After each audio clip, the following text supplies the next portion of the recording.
What's up, guys? Another blessed Monday here. Not that hot out like last time. Ooh, last time was pretty hot out. But today's pretty windy, so bear with me. I'm trying to cover up the mic here. But today we're gonna be talking about why you should stop feeding your flesh and start feeding your spirit. Okay? But first, new camera angle. Yay! Anyways, as I was saying earlier in the start of the video, this video is going to be about why you should stop feeding your flesh and feed your spirit instead. Or in other ways. No, there is no other ways. What? Um, why am I talking about this? Number one, I had this issue. Like when I recently turned my life to Christ, that was like already a year ago, almost a year ago actually. Dang. Okay, that was a while. Okay, but anyways, when I turned my life to Christ, I didn't do it full. I didn't like make my day to day Christ oriented. I still listen to sinful music. I still watch sinful TV. Surrounded myself with like very sinful friends. No bueno. That is no bueno. No bueno. Okay, so we're gonna go straight into the Bible. Ephesians 4:17-24. All right, so editor Adrian here on the scene. When I was reading the Bible verse, it was a little bit too loud because I kind of had my mic all the way over here, and I was like, okay, so uh, Ephesians 4. No, that's way too close, and I'll put the mic farther away now. So I'm gonna read it now. I'm gonna read the Bible verse right now. So Ephesians 4, chapter Ephesians chapter 4, verse 17-24. Now this I say and testify the Lord, that you must no longer walk as the Gentiles do, in the futility of their minds. They are darkened in their understanding, alienated from the life of God because of the ignorance that is in them, due to the hardness of their heart. They have become callous and have given themselves up to sensuality, greedy to practice every kind of impurity. But that is not the way you learn. That's not the way you learn Christ.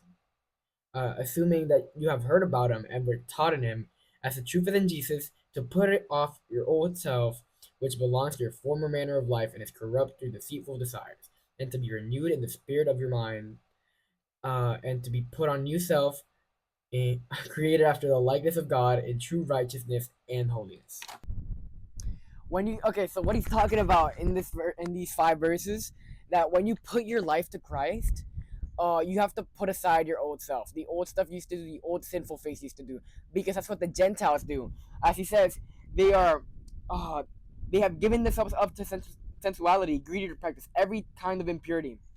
Like, if I were to guess, that was most of us before we turned our life to Christ. But now we're born again, and we know that we shouldn't be doing the things that we did in the past. Yeah. Okay. So I'm gonna have 2 little friends of mine. We got Jimmy right here, Jimmy, and we got John. We got John right here. So, anyways, here's Jimmy. He just turned his life to Christ. Okay, he is born again. He what's it called? And he is trying to practice like a better lifestyle, like practice a lifestyle more oriented like to Christ, more Christ centered, right? Okay, so Jimmy goes up to John and he's like just how he usually is. He's all happy. He's all like he's a follower of Christ. John knows that, but he doesn't really take that into account of anything, right? But Jimmy's like all happy, and John's like, "Yo, Jimmy, why are you always so happy?" And like, because I've never been able to be like that, and like, never been able to be like that. So Jimmy's like, "Oh, I turned my life to Christ. I started living like a good way of life. I read the Bible. I pray to God every day. I have a connection with Christ." And John, fascinated, he's like, "What? I never had that." Because John is always like in his sinful lifestyle. He's greedy. He's lustful. He's all of that. But hearing what Jimmy has to say, he's more like, "Oh, maybe this Christ. Maybe I should give Christ a try." You know. So yeah, let me put these guys back here. Whoop. Let me grab this. So yeah, when we not like only feed the spirit and like we get a connection with Christ, that can okay, that can influence other people. our lifestyles, if they're not revolved around the flesh, people are gonna notice and they're gonna be like, whoa, I want to live that lifestyle. Okay, and that leads me to my second verse. Woo, woo, woo, woo, right here. Okay, our second verse is Romans 8, 3-8. For God has done what the law, weakened by the flesh, cannot do. By sending his own Son in the likeness of sinful flesh, and for sin, he condemned sin in the flesh. In order that the righteous requirement of the law might be fulfilled in us, who walk not according to the flesh, but according to the Spirit. For those who live according to the flesh set their mind on the things of the flesh, but those who live according to the Spirit set their minds on the things of the Spirit. For to set the mind on flesh is death, but to set the mind on the Spirit is life and peace. For the mind that is set on the flesh is hostile to God, for it does not submit to God's law. Indeed, it cannot. Those who are in the flesh cannot please God. Okay?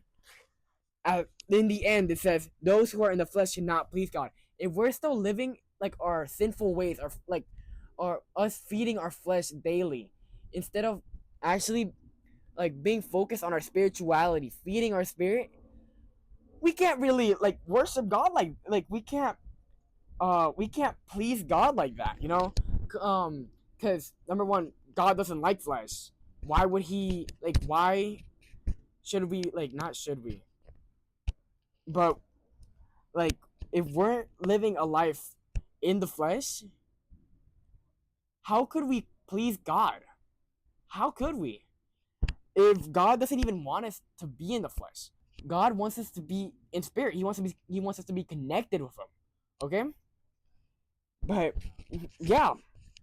And how it says, but those who live according to the Spirit set their minds on the things of the Spirit.